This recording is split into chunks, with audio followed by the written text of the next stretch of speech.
You would agree when I say that parents are a child's first playmate. What does that make you? That makes you actually extra special. Whether you're hiding in a game of peekaboo or just running around in your living room or just playing imaginary role play with them, it still is value adding to their growth and to their life and to their experiences. I love this quote by Carl Jung where he says, the creation of something new is not accomplished by the intellect but by the play instinct. In part one of our very unique and one of its kind roundtable on play supported by the Lego Group, we spoke on what and why of play.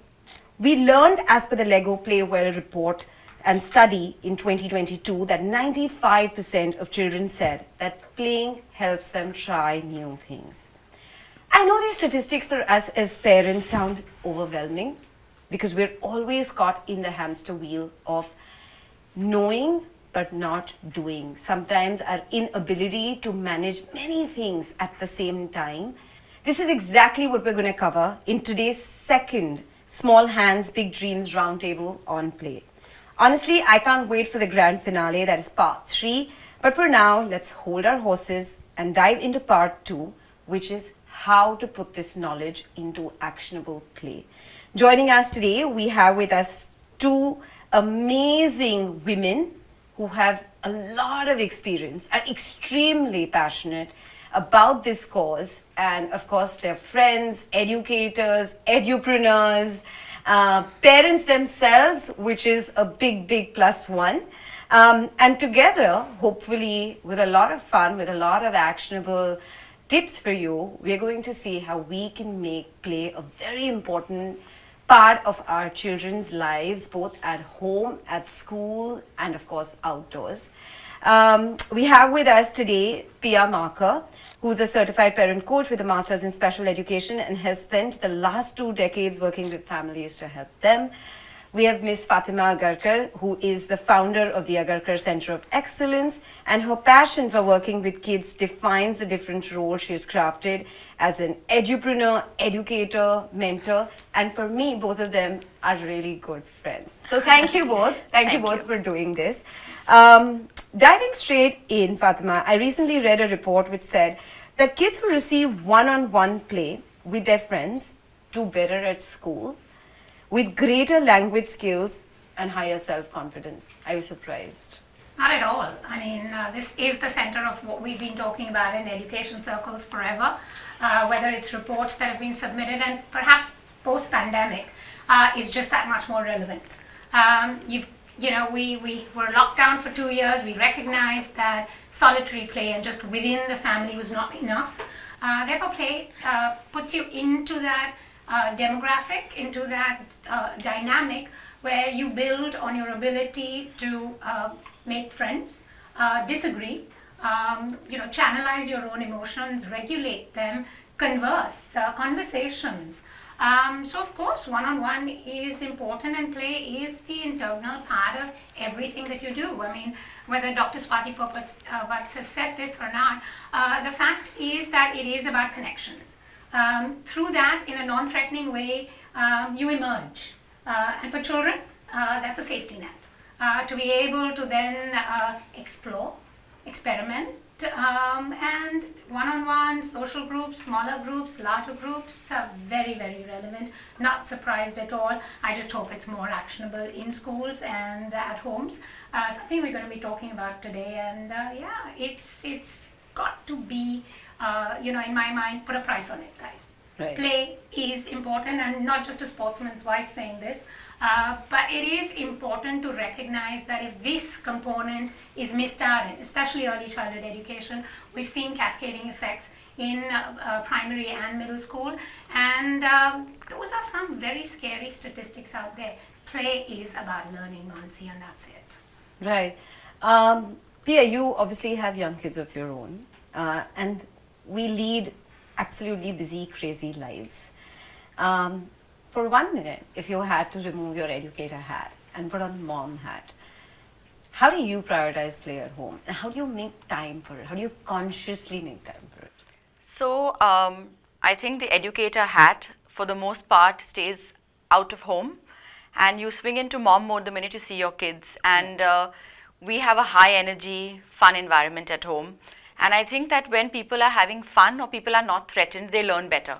So even with my kids, when we are learning, whatever it is that we are doing, there's always that element of fun. Not to say that I'm not a typical mom who doesn't raise my eyebrow, doesn't growl, doesn't do all of the above, but for the most part, I think play is a very, very integral part of how we even interact with each other. Right. You know, the laughs, the giggles, the jokes while we are studying something, the little fun facts, you know, so play is just synonymous with maybe running, with toys. Play is also stuff that you do in your brain. You know, sometimes you're just exploring, you're looking at different ways of doing things, you understand yourself better through play. So play is actually something that is, like you rightly said, needs to, like Fatima said as well, that it needs to be prioritized, it needs to be given far more importance, because today's children are very, very stressed out, and you know, it's a paradox because they have everything that sometimes we didn't, and you would think that their lives should be easier and they should be very chilled out, but children are extremely stressed out. And I think little attempts on our part as parents, as educators, as just people who impact children's lives, bringing in play brings down cortisol levels, reduces stress, and just makes you more open to learning when you're not threatened and you're having fun. Mansi, what I liked about what she said was it has an element of fun and humor. You know, it's not about just stimulation. It's not about putting all those objects in to say, hey, listen, now your left and your right brain need to be in sync. But it's about humor. It's the giggle.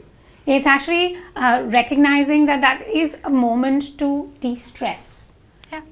And I think that's beautiful when you can do that as a mom. I know it's tough because you have 20 other things with homework and exams, and I have a 12th grader, so there are university applications coming up now. That's more stressful, let me tell you that. So you forget to laugh, but if you can have that consistent component that Pia mentioned, it just gets you to know yourself and your children that much better in a non-threatening way. I think my kids have the most fun when we are teaching them Hindi or Marathi, because neither my husband or I can speak a single word. So I think that's how we bring in fun, and sometimes they don't forget the stuff that we mess up when we're teaching it to them. So sometimes we even just do that to create the laughs and help them recall stuff, you know, in a better way. So there's always a strategy when you're playing. It's not necessarily mindless, right? Yeah, yeah. Which is what I find most interesting, and you know, this actually happened recently when I was traveling with my daughter, is we always, we rarely play things that we're not that good at. And I like what Pia said about the Hindi and Marathi, because the kids will have a laugh, because I'm assuming both you and your husband are not very good with the language. Not very good is an understatement. When I was traveling, you know, we had to do a water activity, and I'm an amateur swimmer, and my daughter said, Mom, don't worry, I'll save you. And I was like, okay, you know, I was like fighting it all the way. I was like, you know, let's skip this, let's not do it. She's like, you're worried that you're not a good swimmer, don't worry, I'll save you.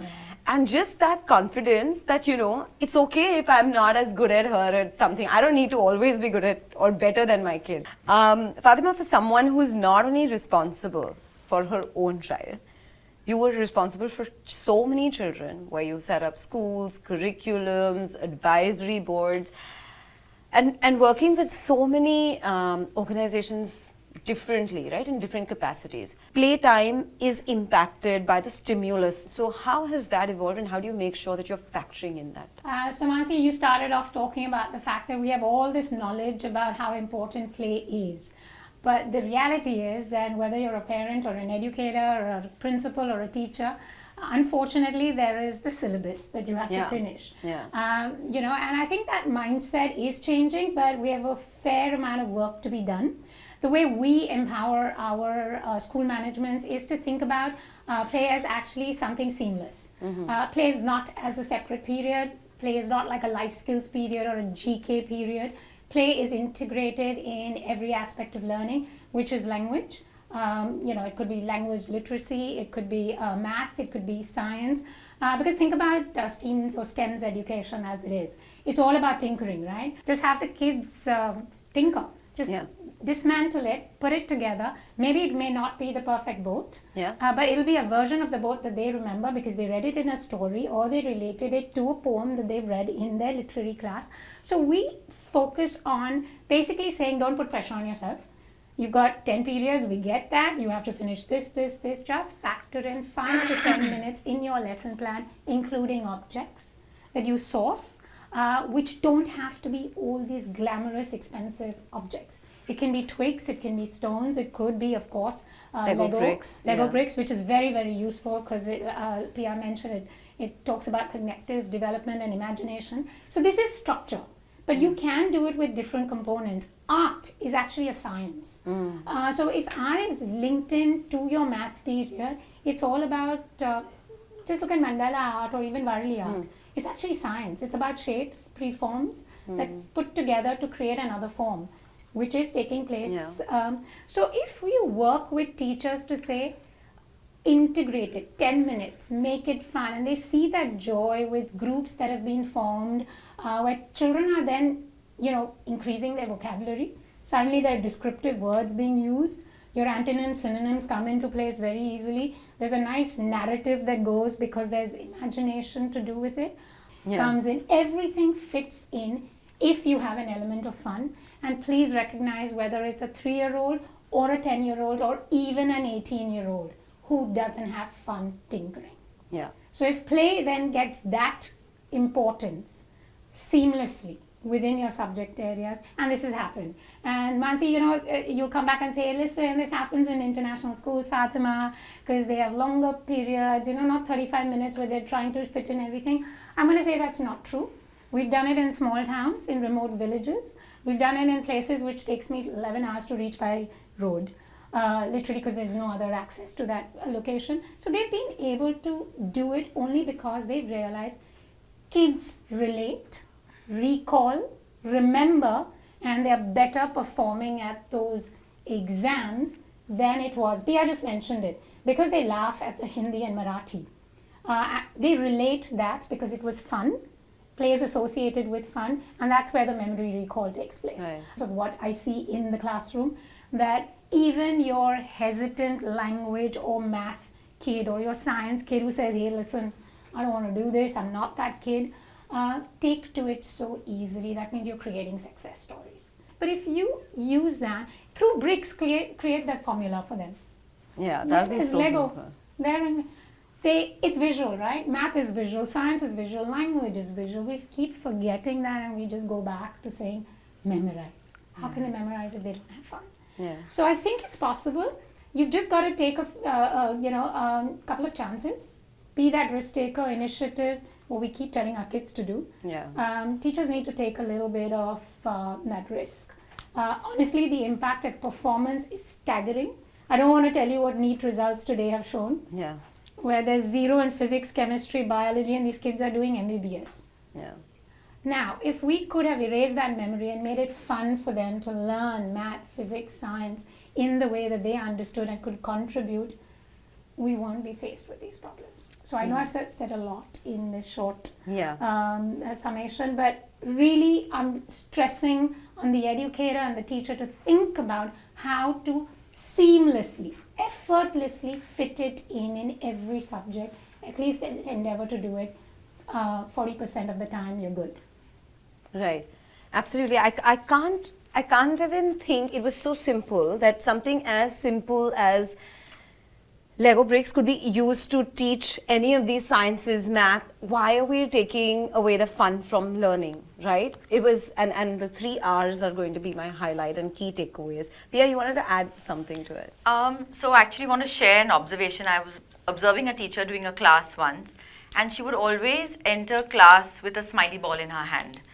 And as she would enter, initially the kids didn't know what to expect, but then they looked forward to it. And she did this no matter what subject she taught.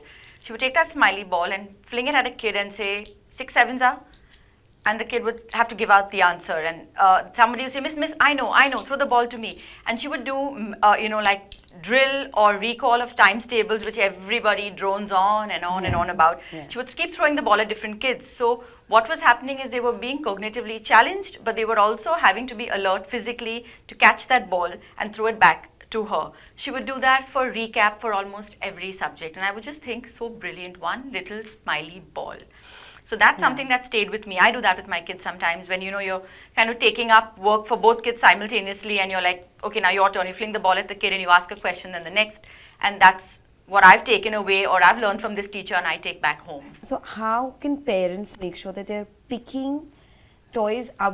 Do we need to consciously as parents try and pick toys that are gender neutral, or in different, the toy really doesn't matter, you need to reverse your conversations? So, Mansi, something that is really now being talked about a lot in terms of, psychology and understanding people is something called unconscious bias.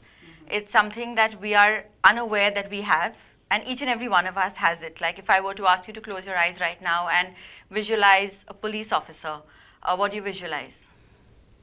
Maybe a man. Yeah. So, we have these unconscious biases, and that's what actually steers us to go and pick up something specific from a rack, or, preventing our children from being gender neutral, or, forcing what we think is the norm for them. So I think as parents, as educators, as the adults dealing with the children, if we recognize our unconscious bias and we get rid of it first, it will help us pick up something and say, play with it because it's great for you. It's not a girl toy or a boy toy. It's not a girl color or a boy color. I mean, so that's where I think we need to step in as adults and reassess our unconscious biases, because there are toys that, yes, are specific to certain genders, or maybe just the way they are wired genetically. Boys do not go towards certain things and girls do not go towards certain things. But I think that's changing. So I think exposure, allowing children to have the freedom to choose and not having those, but this is not for you, or that's not for you, or this is your sister's toy, or that's your brother's toy, and just allowing them to explore. Sometimes, and I have a boy and a girl, and I know that my son and a lot of his friends would be fascinated by her toys because she would have, obviously, the complete opposite of what any of them had at home. And they would be awkward to kind of explore a My Little Pony or a Barbie or a kitchen set. But actually when they got into playing, the boys had more fun actually, because for them it was different, it was new. And I think when we are faced with anything that's different, I think all our senses kick in far more than familiar stuff. Right. So I think it's important to sometimes bring in things that are different to actually get those neurons firing a little bit in our brains. Very interesting. Mansi, I want to add in, the CEO of the Toy Association has actually said a toy is a toy till you put a label on it. Yeah. And that's honestly what Priya is trying to say, right? It's an object. It's a work of art. It doesn't have that male or female label attached to it unless you've put it in. So yeah, it's mindset, of course, but also like she mentioned, the trends are changing. We see the little ones. We've set up 6 preschools in the last year, and one of the fascinating things, like she mentioned, is it's the boys that are going to the kitchen table, because maybe they've been children born out of lockdown. They spent way too much time in the kitchen, and it was fun, but for me it's science. It's about proportions, it's estimation, it's about awareness, about how a little bit of this extra can just change and alter the taste.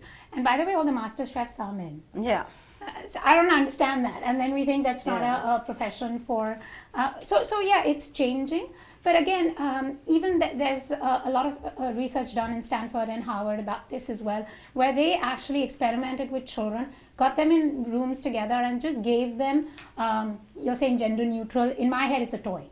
I don't even think of it. The French government has made it mandatory for toy manufacturers not to now position toys according to male or female. I think Lego is the only company that's making it completely devoid of those labels, but their Target has done that. They don't have shelves anymore for girls and boys. It's just clothes. Pick it up, but yeah, we're still not going to have boys wearing skirts. I recognize that, but the Scottish do. So it's changing, but again, it's a toy for me. It's a toy that will create imagination, communication, help build, ask questions. Just, I didn't like the way they had placed this, so I've built my own. But it's about why the sequence is it a ladder going up? Is it a ladder coming down? So much, right? Related. Forget whether it's a girl or a boy.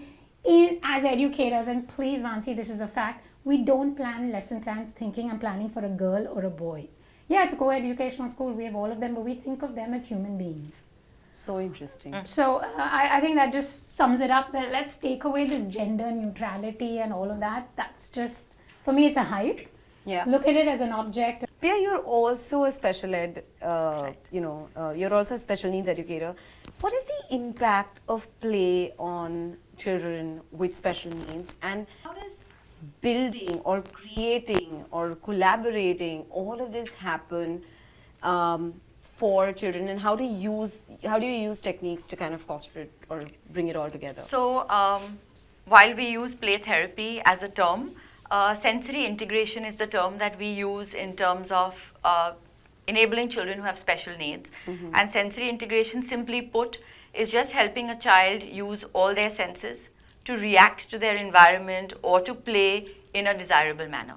So what tends to happen with children with special needs is that they may have one or the other sense heightened more than the other, and that doesn't really help them coordinate well in order to do something. So what play does is it makes you use all your senses. Okay, you're using your tactile, your kinesthetic, your auditory, your visual, sometimes your sense of smell, textures, everything to put things together.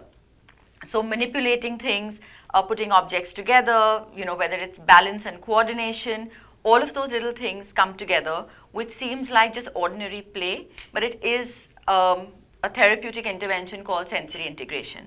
So that is something that is really big for children with special needs. I think every human being would do well by it, because I don't think any of us have all senses equally matched, equally heightened, and sensory integration will help us achieve that.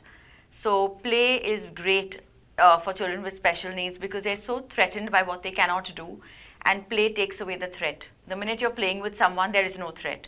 So in fact, more and more relevant, I think, for special needs, I mean for every child, but for special needs more than others, where people's patience levels run low, where their patience levels run low on themselves or for themselves, play is very, very vital.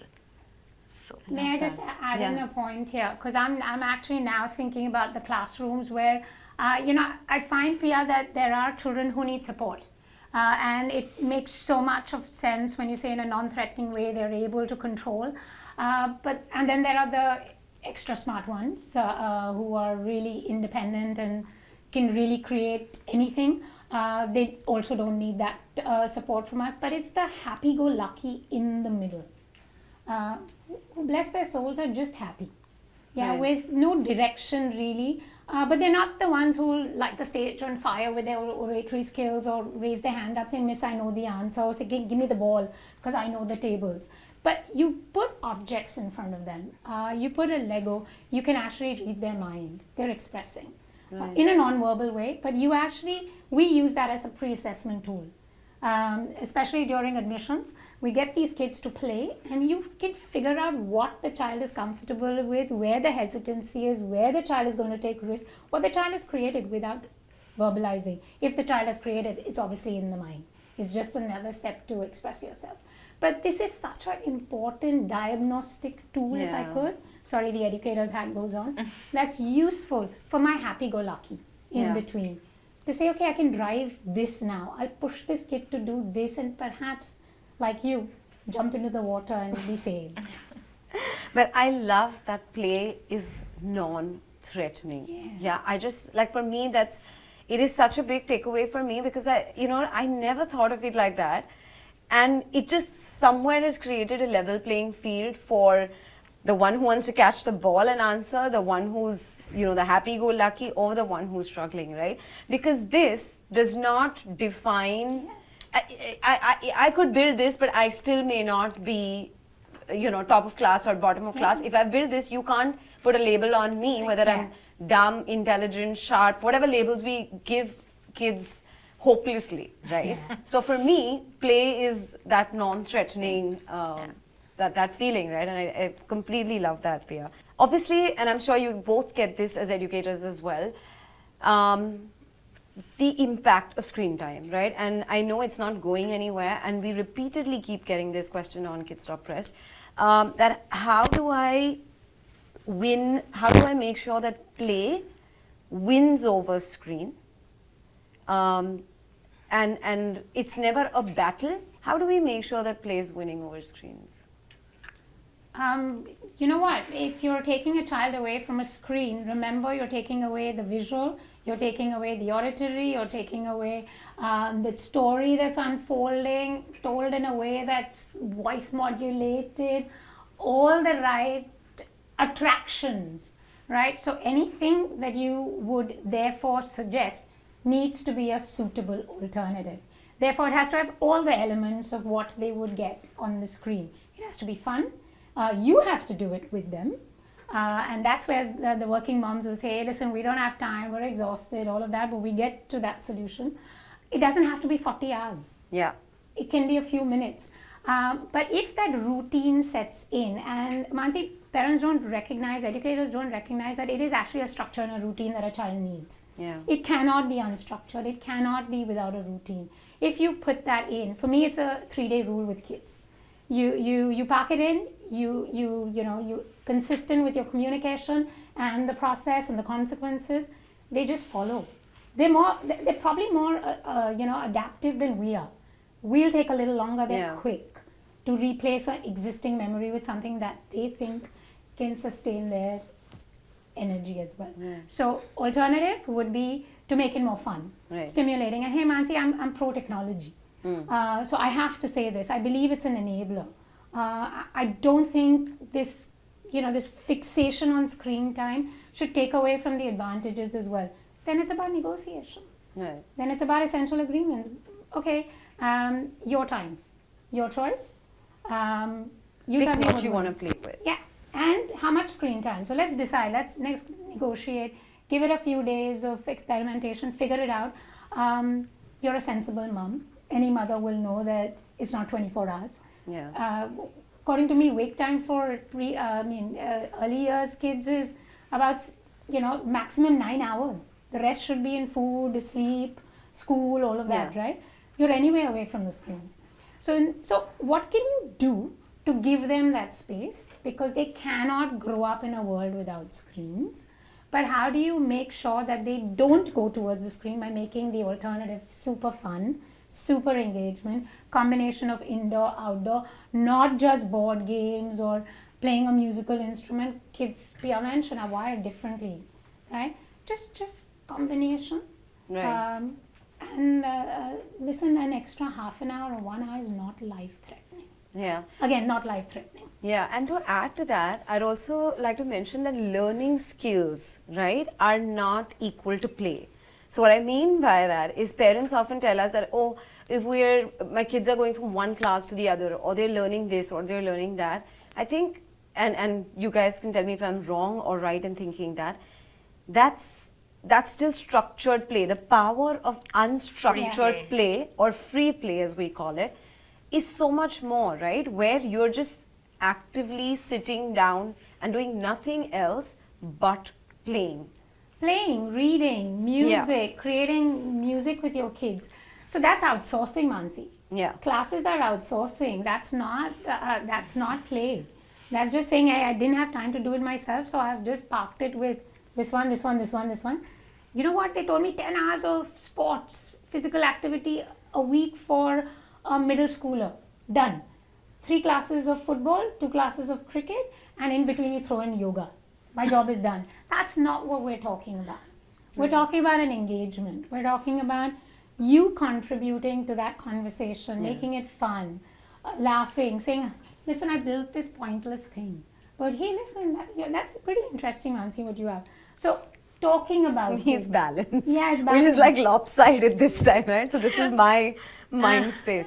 And also for me, building with Lego is like, this is something that my kids feel so powerful building with me, because they know that I'm not as good as them. I think they like basically building everything and doing things where they feel like she doesn't have an edge, right? True, because my son will look at the manual and say, again, you're just doing it your way because you have no patience.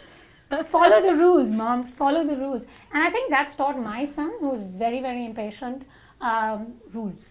I don't know, a sense of calmness, as they follow it, sometimes that's required. Yeah. You don't always have to run and win the race. Sometimes you Yeah. just have to pace yourself. Yeah. know, I For think me, the- it's sequencing, right? You know, Just the that problem one, is two. today's parents are scared to let their children be bored. Yeah. And boredom is actually something that the brain needs. Yeah. Yeah. I think some of the best thoughts have come when your brain is vacant.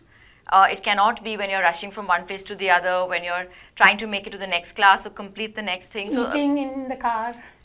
eating in the car, even eating with a device in front of you. I mean, I will not be a hypocrite and say I've not done it. I did it when my kids were younger because sometimes you need to distract them, but you need to also wean it off Yeah. because you want the child to be mindfully eating Yeah. at some point in time. And I'm a big, big believer in leading by example. I believe that no child does what you say, they will do what Yeah. you do.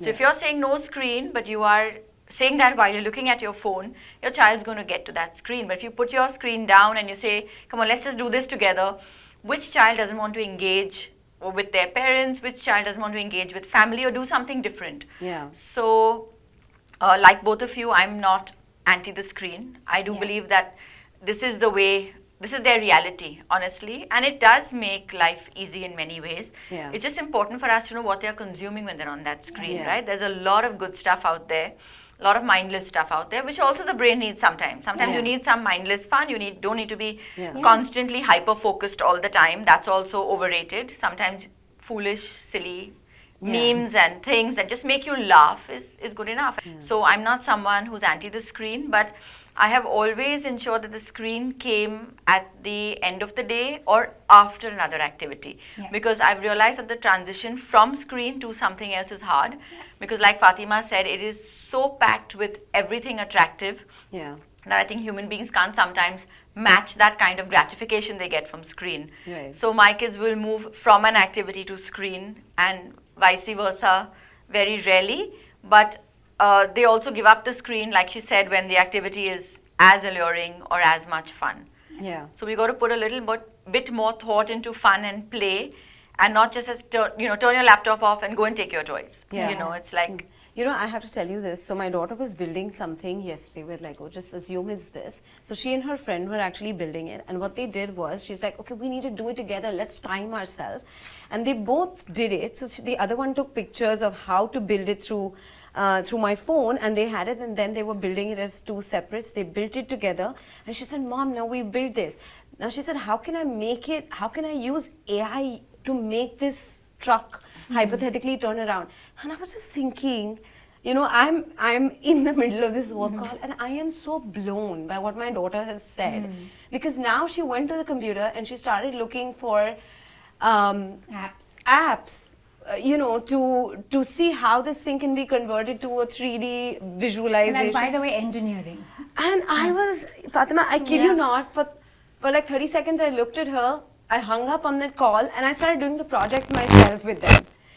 So to the point that integrating what you build with technology can just be so enterprising. Be a quick question on play and development, and linking that to emotional intelligence in kids.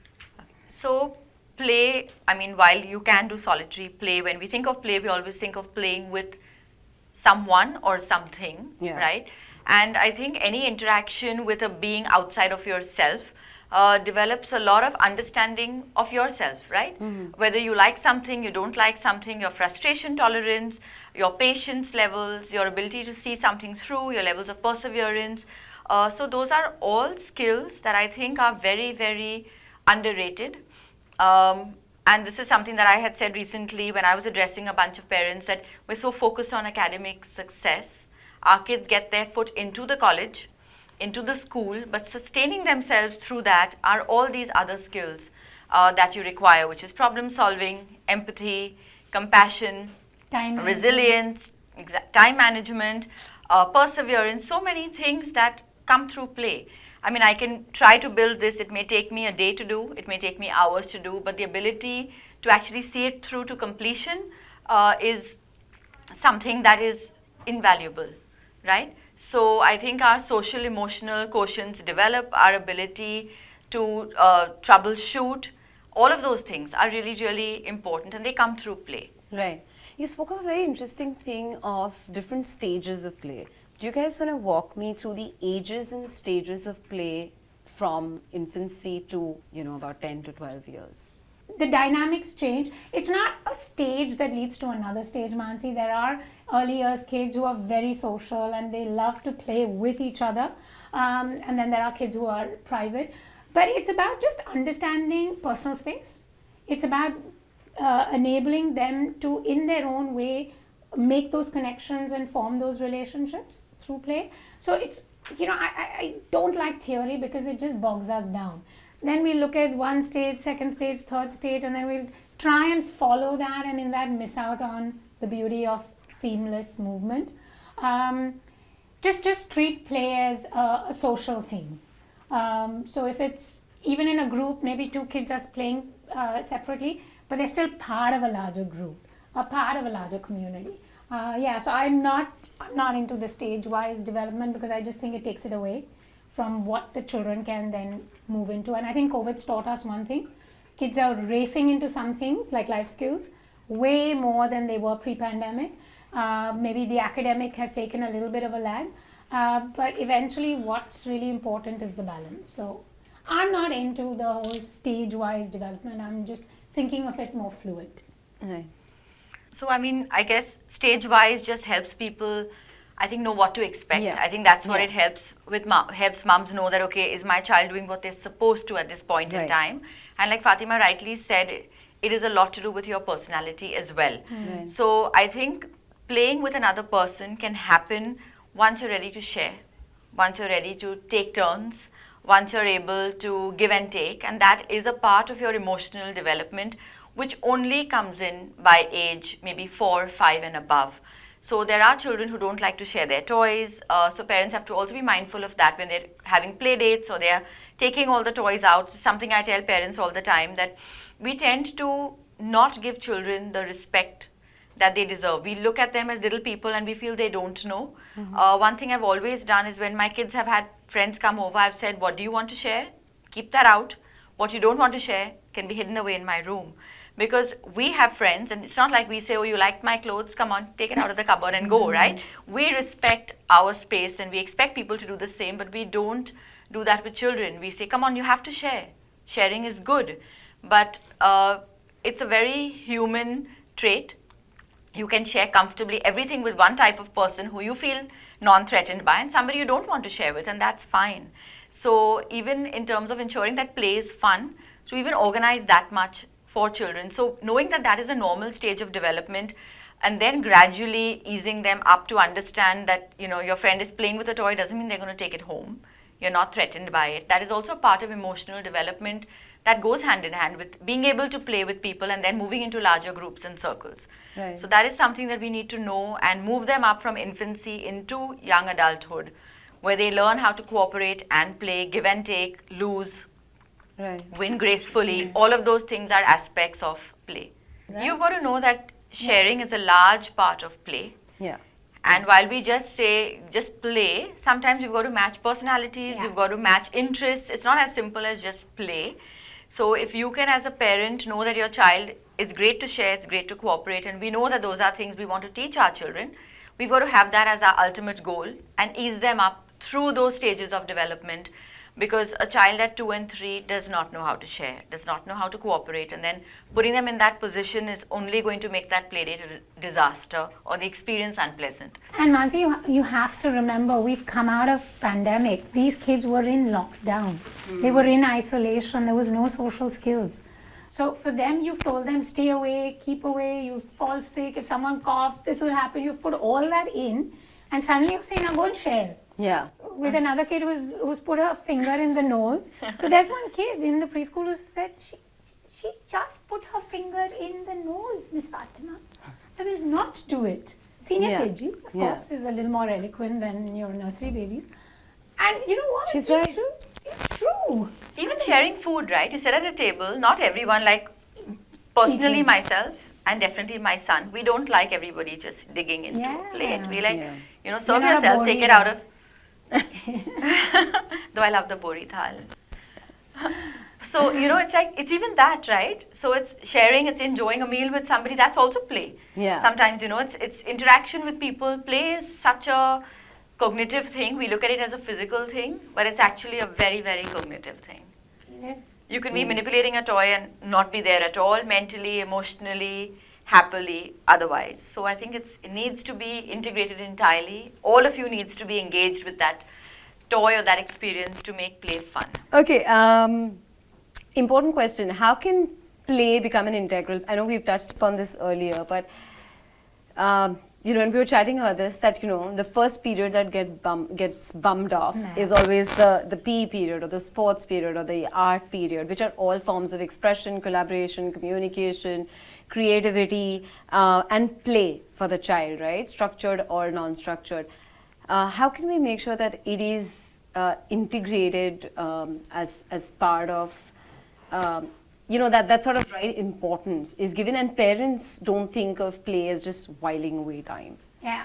So I think the onus is with the school management and the school leadership. And I think one way, and I know I'm using assessments in a manipulative way to make sure play gets its rightful place in the curriculum.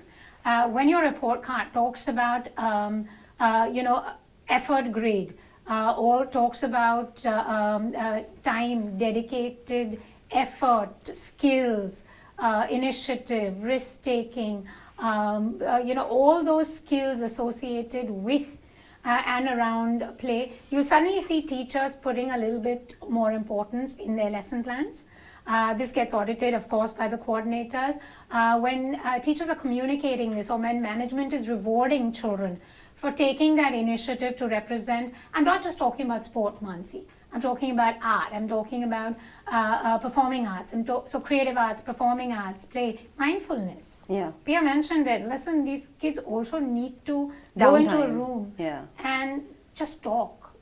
Shut the lights off and just have, maybe imagine something. Yeah. So if you put a price on this, like I said, and unfortunately in this country we like our report card, we like our grades, but if this becomes a grade, it becomes an onus for the teachers to put it into those lesson plans, the parents to recognize that my child is getting rewarded for this as well. Wow. I think that'll be so cool. You know what? And I've got so many certificates to just say my child is amazingly creative, because risk taker for art, for music, for drama, got a C in math, but hey, listen, when he did this, math skills came in.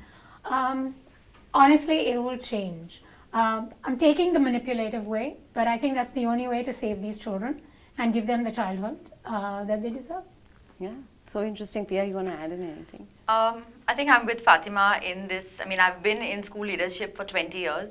And I think the main battle with parents, and that is school leadership for children with special needs, where academics should not be a priority, right? Picking up skills needs to be the priority. But I think the Indian mindset is you only have completed your learning when you have that certificate or that degree in your hand. True. And that's, I think, how we've all been wired, generations over generations. I'm happy to say it's changing. Yeah. Okay, coming to the actionable ways, right? And this is the last leg, which is, to me, extremely important, is how do you ensure that you're incorporating, and guys, real hacks, real ways, real structures, whether it's an app that you schedule your time, what is it that you schedule it to make sure that that time is pure play and you're making time for play? That's most important. Or how can parents make time for play? So I think, like you said, I think everybody's so big on timetables and structures. Yeah. Put it in there. Yeah. I mean, as simple as go for a walk, go down to play. It should be like a routine that every day a child needs to get fresh air. If you think about it, kids, even if you're playing at home or whatever it is that you're doing, if the weather doesn't permit, I understand, but otherwise, get out, get some fresh air. Whether it's walking down in your building, going to do an errand, coming back. I think that's very, very important to ensure that on a daily basis, the kids get out of the home, because they're going from one space to another and they don't necessarily have, that free space to kind of run, play, just be. Even schools today, not everybody has large compounds or campuses where children can play. So, just putting it into your daily schedule as a parent, it should be there. It shouldn't be like, oh, it's okay if you didn't go down to play one day. I mean, you have to be able to go down to play, even if it's for 20 minutes on a particular day, and definitely more the better. So I think structures are important, routines are important. Children thrive on routines. Predictability creates that sense of trust. They know what's coming next. So I'm big on routines, and I'm big on predictability, creating that for children. And I think if, as a parent, you mindfully put down playtime or free time every day, it can be as long as the day permits. Some days, kids have different schedules, sometimes they have classes, but if you can prioritize it, even 10 minutes a day, you will see benefits in the children. It just de-stresses, and like I spoke about cortisol levels, it comes down after play. Right. And even for me, with 2 kids, I structure in separate things that we bond over separately. So both feel so example, with my younger one, I'll do the Wordle every single day. And she just feels like it's only her and my time. Because I know that kids, with 2 kids, they always feel like you're always giving importance to the other one, or you're not spending enough time with me. So I just feel that exclusive 10 minutes also just makes the world of a difference. Yeah, that's fabulous, honestly, to do with the kids. Yeah. So Mansi, I was just going to break it down more scientifically, because that's how my mind operates. Priya and I are both big on timetables and structures, because I think it gives us sanity, and when we are calmer, we're able to control the children that we work with, right? So for me, it's plays. Like thinking of, broadly, there's performing arts. So there's element of music, dance. I don't like either, but I recognize the importance of de-stressing over music and dance. It's just part of it. I'm too old now to change. I'm waiting for a dance party with Fatima. So just put a price on that. Plays. Then it's about leisure time, like Priya mentioned. Just mindless, walking around, laughing at someone, imagining what they're talking about, eavesdropping. Those are just normal things. Active time. So that means you need high energy workouts, and I'm thinking then like a sportsman. It has to be, short bursts of energy to get your adrenaline going, your metabolic rate, so that you don't have obesity problems. And I am concerned about the health, because we do eat way too much junk food, and I love my vada pav, right? So you're thinking about active play, and then you're thinking about your time. Yeah. We mention all of this, and then we're still structuring it. So, the why in the play is your time for the kids. And then the outdoor bit that Priya mentioned. I mean, I know my son got glasses during lockdown. And one of the things that Dr. Ashwin mentioned, he's saying, Fatima, it's natural light. Yeah. It could be a well-lit room, ventilated, all of that. It's still indoors. Yeah. That 20 minutes outdoors at that time is critical, so that those eyeballs get adjusted. He's saying, you know what, no one's recognizing, because they think, I've got a massive room, everything is there, fresh air, windows opening, some loft is opening. That's not normal. So for me, plays are important. So how does the mother figure this out? Very simple, lower your expectations. So I know play is important. 10 hours of physical activities a week, over 7 days, not Monday to Friday, is important. But if I can't manage that, I'll do it over the weekends. Somehow in the month, manage that physical time, put in, but also child's time. Board games. We do crosswords as well. Raj and I discuss books, so that is also play. Because when he was little, we would enact it. Now we're not in that space anymore. We like our rooms closed, of course, as a teenager. But I'm just saying that if you program it in a way to say, we'll do what we can as a family, that means I don't have to do 2 hours with my kid, but if I manage 20 minutes, give it that personal time, stimulate, so that the next 20 minutes the kid is independently doing it while I'm attending to the work as well. Just be realistic. I mean, working moms or fathers will have it, but it's a choice you made.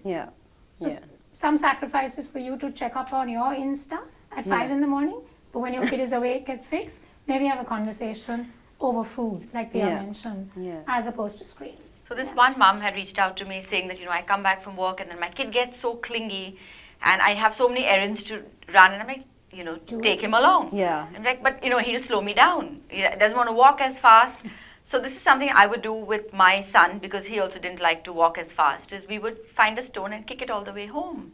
And those are things we've done growing up. Actually, when we were kids, we would find a stone and kick it all the way home, and that's really worked. And now when her son goes with her, he's looking for a stone. So if we have to put on again the special educator's hat, there's perception, there's attention, there's eye-hand coordination, there's gross motor, there's fine motor, all of that coming in. So the minute I gave her all those words, it just all suddenly it was made like, sense. oh my we suddenly God, start making time for this it. parent coach is fabulous. She's making my child do all these therapeutic things, and all I was doing is Kick a stone. kick a stone, take your child with you, bond with your kid. But the thing is that, what happens is that we don't realize that every single thing we do, of course, it's part of our brain, it's our wiring. Yeah. There is learning in everything, right? Yeah. So it's your motor skills, your cognitive skills, your ability to pick out something, to reject something, it's figure ground, it's, focusing on the near, distancing the far, all those things that help in the future in terms of copying from a blackboard. When you tell it to a parent and you draw parallels to academics or to school, they're sold on it. So simple as kicking a stone around on your walk with your child, or making your child, pick out, you go into a grocery store and say, okay, you pick out the reddest tomatoes for me. Yeah. Your kid is also sifting through, he's picking up, he's understanding form, he's understanding how to manipulate that, right? You can't press it too He has hard. stolen all my answers. Yeah. The sensory play. No, absolutely. Touch and feel. And what is play? It's touch No, and I completely agree. And for someone who is trying to find her answer between the both of y'all, so I love to, if I have to sum this part of it, where how can time pressed parents make time for play? I am with you guys on routines. Like if it's not structured in the calendar, it does not happen, but make time for unstructured. Like, if it has to be cooking together, it's cleaning together. I just feel like we don't need to put play as a checkbox.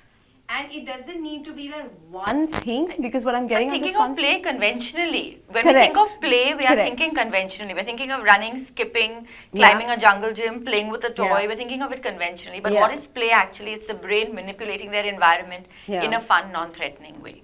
I love that. I love Sort that the summary. utensils. We did that all during lockdown. Yeah. Suddenly, new normal has come, and we've forgotten that those were things that we No, did. absolutely. And Grains. to that point, when you said, whether it's grocery, whether it's kitchen, whether it's cleaning, whether it's whether it's even Sorting doing the your bed. cupboard out with the colored t-shirts. Yeah, all of that, or even sorting the toys out and learning to listen. You've just played with this. Let's put this back, right?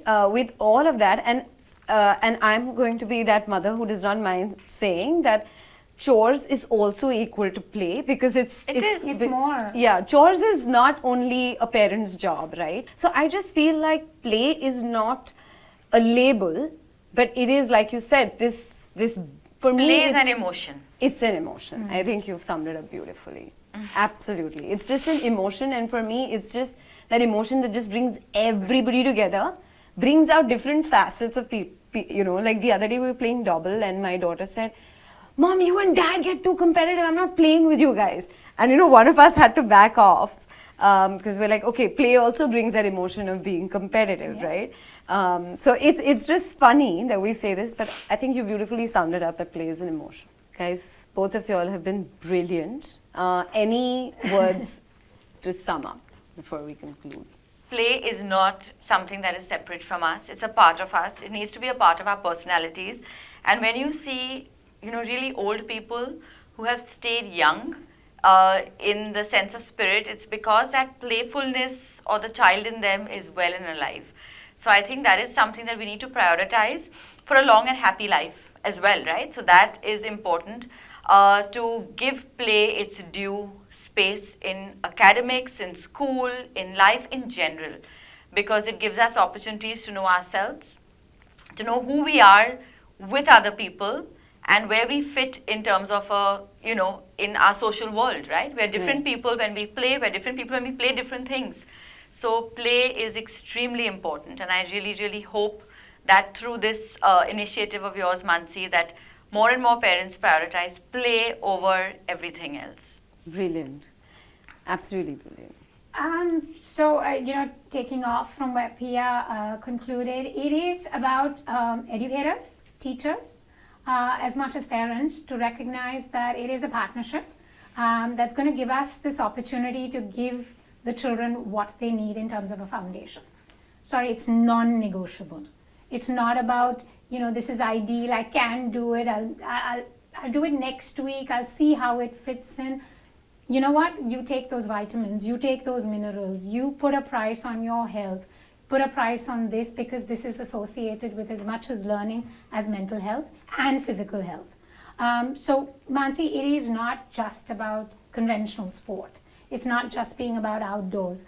It is also about creativity. It's also about stimulation.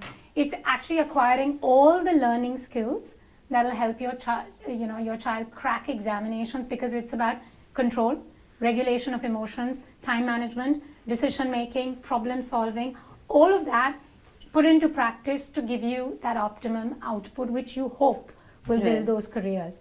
Non-negotiable for me. Very important to also identify the right things. Just because this mom is doing 20 things doesn't mean it works for my child. Yeah. So please recognize your children, their individuality, their stage of evolution and development. So those stages come in. And honestly, it is what will save your children. Remember that. This has been brilliant. Thank you, both of you. I'm just hoping that we'll reach a lot more families, a lot more educators, a lot more parents, trying to share the very fact that our kids may be little, they may be small, but small hands have big dreams, and I think that's and the starting point of it, which we think is so complicated, but actually is so simple, is just through play. Tinkering, just go there. And not just following a manual, but being an exception to say, I can build anything I want, right? Just hoping that we try and cover more ground on that. So really, thank you so much to both of you. Thank you so much for having me. Thank you. Thank you so much, Mansi.